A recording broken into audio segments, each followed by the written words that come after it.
तो ये क्वेश्चन करते हैं, ए मैट्रिक्स दे रखी है अपने को और क्या पूछा है, ऑप्शंस में हमको क्या चेक करना है कि ए जो है वो इन्वर्टिबल है कि नहीं है, और इन्वर्टिबल है तो किसी कंडीशन में इन्वर्टिबल है या मतलब इन जनरल इन्वर्टिबल है। ठीक है, तो किसी भी मैट्रिक्स की इन्वर्टिबिलिटी चेक करने के लिए हम क्या चेक करते थे भाई, किसी मैट्रिक्स का इन्वर्स जो है वो क्या होता था, एडजॉइंट ए अपॉन ए का डिटर्मिनेंट। और तो कोई मैट्रिक्स यदि इन्वर्टिबल है तो उसका डिटरमिनेंट जो है वो जीरो नहीं होना चाहिए। ठीक है, तो ये चेक करते हैं है ना, इस मैट्रिक्स का जो डिटरमिनेंट है वो जीरो है कि नहीं है। तो इसका डिटरमिनेंट लिखते हैं अपन। अच्छा, डिटरमिनेंट में भी आप देखें जो फर्स्ट कॉलम है उससे e raise to power t जो है अपन कॉमन ले सकते हैं, e raise to power t common ले लिया तो 1 1 1 है ना, ये तो यहाँ पे आ गया।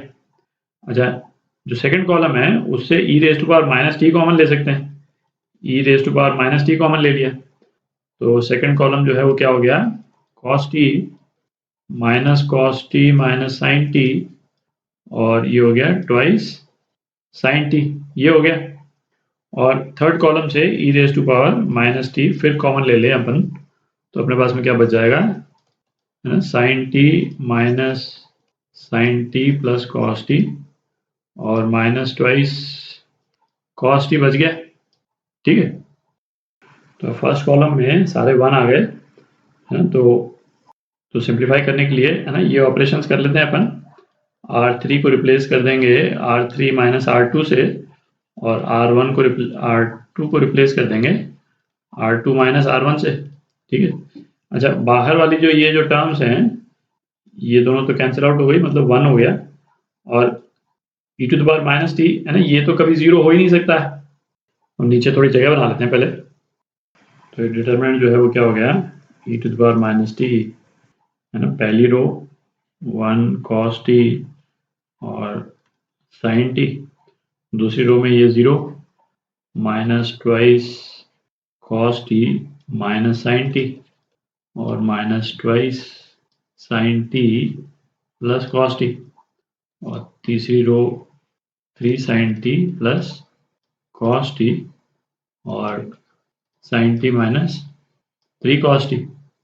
ठीक है, तो अब इस डिटरमिनेंट को कॉलम 1 के टर्म्स को लेकर के अपन खोल दें तो बेसिकली है ना, इन दोनों का मल्टीप्लिकेशन माइनस इन दोनों का मल्टीप्लिकेशन, है ना, यही टर्म्स रह जाएंगी। तो इसको जब अपन मल्टीप्लाई करते हैं तो एक तो cos square T plus sine square T वाली टर्म्स आएंगी, ठीक है, और एक है ना साइन टी कॉस टी वाली टर्म आएगी। तो आप जब मल्टीप्लाई करेंगे तो साइन टी कॉस टी वाली टर्म्स कैंसिल आउट हो जाएंगी, और cos स्क्वायर टी और साइन स्क्वायर टी वाली टर्म जो है वो आपको क्या देती है, इस डिटरमिनेंट की वैल्यू जो है वो 5 आ जाती है। ठीक है, तो e raise to power minus t तो है ही बाहर, तो डिटरमिनेंट की वैल्यू ये यदि आ जाती है तो ये वैल्यू तो पॉजिटिव ही रहेगी, टी की चाहे जो वैल्यू हो किसी भी रियल नंबर पे, है ना, ये डिटरमिनेंट जो है वो ग्रेटर देन 0 होगा। ठीक है, तो इसका मतलब क्या हुआ, डिटरमिनेंट जो है वो 0 के बराबर नहीं है, तो ये इन्वर्टिबल है हर रियल नंबर के लिए, हर रियल वैल्यू ऑफ टी के लिए, है, तो बी पार्ट ये आपका आंसर।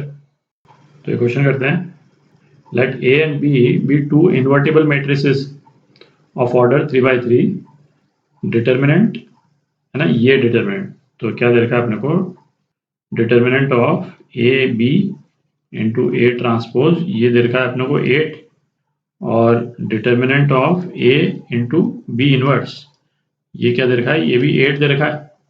अपने को क्या पता करना है, अपने को पता करना है determinant of B A inverse into B transpose. ठीक है, तो अब देखें है ना, determinant of two matrices A B, इसको हम क्या लिख सकते हैं, determinant of A into determinant of B. ठीक है, तो ये पहला वाला एक्सप्रेशन है, ये क्या हो जाएगा, determinant of A into determinant of B into determinant of A transpose. अच्छा, ये भी रिजल्ट अपने को मालूम है कि डिटरमिनेंट ऑफ ए ट्रांसपोज ये क्या होता है, डिटरमिनेंट ऑफ ए के बराबर होता है। ठीक है, तो डिटरमिनेंट ऑफ ए ट्रांसपोज की जगह अपन क्या लिख रहे हैं, डिटरमिनेंट ऑफ ए लिख रहे हैं जो हमको 8 के बराबर दे रखा है। ठीक है, ये तीनों तो नंबर हैं, किसी भी ऑर्डर में लिख सकते हैं अपन, तो ये क्या हो गया, determinant of A square into determinant of B, ये 8 के बराबर। ठीक है, अब ये दूसरा रिलेशन देखते हैं। तो ये क्या है, determinant of A into determinant of B inverse, ये दे रखा है 8 के बराबर। अच्छा, बी इनवर्स का डिटर्मिनेंट वो क्या हो जाएगा, आप देखें बी इंटू, है ना, ये कर चुके हैं अपन पहले, बी इंटू बी इनवर्स, ये क्या है, आइडेंटिटी मैट्रिक्स है। ठीक है, दोनों तरफ हम डिटर्मिनेंट ले लेंगे तो ये एक्सप्रेशन आ जाएगा। और ये क्या हो गया, B into determinant of B into determinant of B inverse, ये क्या, ये 1 के बराबर आ जाएगा, है ना, डिटर्मिनेंट ऑफ आइडेंटिटी मैट्रिक्स। तो डिटर्मिनेंट ऑफ बी इनवर्स ये क्या हो जाता है, 1 अपॉन डिटर्मिनेंट ऑफ बी। ठीक है, तो ये एक्सप्रेशन क्या हो जाएगा, determinant of A upon determinant of B, ये 8 के बराबर।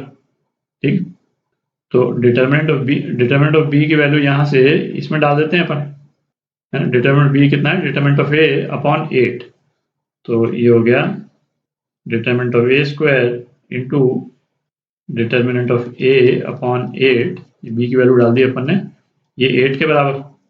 तो है ना, यहाँ लिख लेते हैं डिटर्मिनेंट ऑफ ए क्यूब, ये 64 आ गया। तो डिटर्मिनेंट ऑफ ए जो है वो कितना आ गया अपने पास, 4 आ गया।